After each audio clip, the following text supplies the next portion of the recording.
Hey guys, today we're going to be talking about how my teacher got arrested, and this is a crazy story, so hang tight. Okay, my teacher was arrested for second-degree rape and soliciting sexual conduct with a minor. So Miss Day was a Yukon High teacher from 2017 to 2018, I think. And at this time, we needed teachers really, really bad, so they were just pulling anyone at this point. So here's her submission letter of her becoming a emergency teacher. And you could pause to read this one too. This one just talks more about her skills and why she's qualified to be a teacher. Okay, so we're gonna start with what kind of teacher she was. Miss Day was you could tell that she was interacting with a lot of the boys in a way that most teachers don't. So she would write them notes to get out of class or to leave their class to come to her class. They would sit on her desk, they would have conversations. She would kind of ignore her class in order to talk to boys coming in from other classes. She was also known as the dress code teacher. Like, she was the teacher that if you had any form of like slight skin showing, she would let you know that you need to go and change right now. And when I mean dress coded us, I mean every single time. You're not getting past her unless you go and change. You're changing. If she sees anything wrong, you're changing or you're going home. Right, so she was one of those teachers.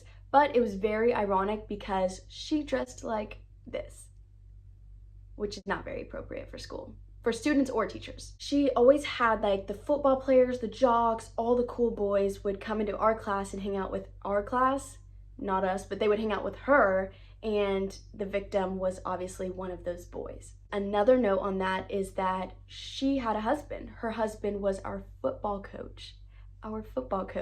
Her and her husband met in 8th grade and they were married. So makes the story a little bit crazy knowing that her husband was also at the school that she found the victim. She was 22, so she was very young, and the victim was 16 years old. She said that her marriage was struggling and that she wasn't feeling like herself, I guess. I don't know, that she was just doing things that she doesn't normally do. And this is kind of how the story and situation started. And I want to say everything in this video is alleged. I did go to a news article, and that's how I found most of the stuff, but it also was one of her students. So I am including stuff that was personal and how she acted as a teacher. And like I had said, she'd sit on the desk, she would have people come in to the classroom, boys in particular, and I remember vividly a situation where I struggled so much in anything science related. I am so bad at that. So I had asked her for help on the assignment that we were doing, and she told me, "Do you not see that I am in a conversation right now?" She was sitting on the desk with a boy, and I just wanted help, but I got pushed away because she was more interested in the conversation she was having, sadly. So how it kind of started, I saw in the article it said that she would give this victim, who was a wrestler at our school, private tutor lessons. And that's kind of how it started. And at one of the tutor lessons, he had asked for her number and she had given him her number. And that transpired into them meeting up and talking more inappropriately.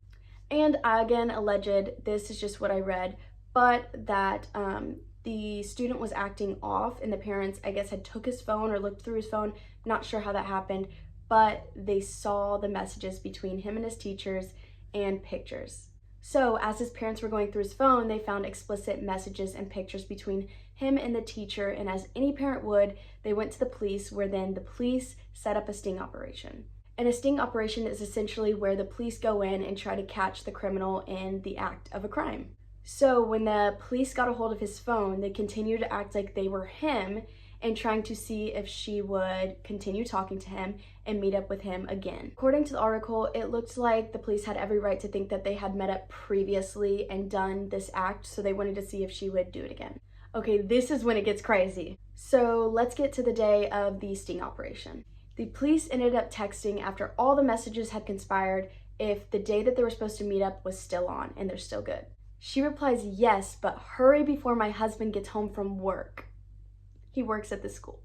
The football coach. So the police officers got to the house and texted as if they were the boy and said, "I am here." She replied, "The doors are unlocked as usual." Usual? So this is kind of funny. The police go in and they find Miss Day surrounded by a bunch of lit candles laying on the ground. I'm embarrassed. With the lights off. So she obviously realizes it's the police and what's going on, so she cooperates and she admits what she did. And here's a picture that was released the day she got arrested. I love this shirt. So after she was arrested, her husband obviously quit his job like anyone would, because I would be very embarrassed. And this was about a month after she was convicted. And this was, which I'm pretty sure is a probation picture, in 2021. This blew my mind when I heard this. But apparently at her court date, her husband testified for her. Like, he was saying, this isn't her, this isn't my wife has never done anything like this, which I would hope not. But he was on her side, and friends and family were all there gathering to surround and support her. And he practically said that he doesn't believe that she should be behind bars because she is a good person, which I'm sure she's a good person, but man, this isn't something that should just be let go. They ended up sentencing her to 10 years, so 3 years behind bars, 7 years on probation, but joke's over because she only ended up spending, I think, about 11-18 months in. She got bonded out because they didn't believe that she was a normal predator, that what she did was a mistake and she shouldn't be treated like a normal sex offender. She was sentenced the same for soliciting sexual conduct with a minor and for second-degree rape, but they ran concurrent, which means they run at the same time. So the sentences ended up being one sentence and she got it out on bond, so she wasn't there for very long at all. I'm pretty sure she lives in a small town in Oklahoma.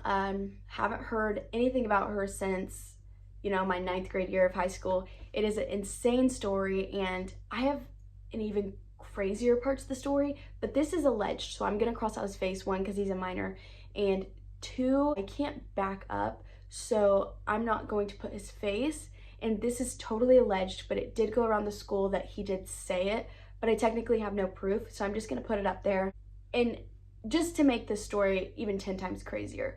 But in his words, which might not actually be his words, the face you make when you ruin a B-word's life and send her to prison for 10 years. I don't know if he said that, but if he said that, that is absolutely terrible. And it is sad that a lot of men think that something like this is cool and it's something to brag about.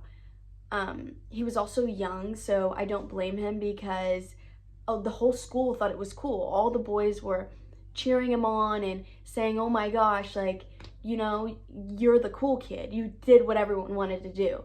And it's not cool at all. And he's an awesome guy now. Like, he was manipulated. It's not his fault at all. So the victim is awesome. Nothing towards him. But that went around the school like big time. And it was so sad to see. It was terrible on both ends.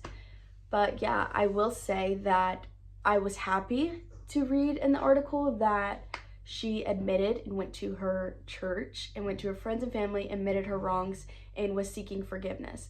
And I can always appreciate someone admitting what they did wrong and humbling themselves and coming to God, friends, and family in front of everyone and telling them what you did. So props to her, I will say, because that's very hard to do. But see how much of a mistake can ruin your life. That's why you got to think before you do, especially illegal stuff.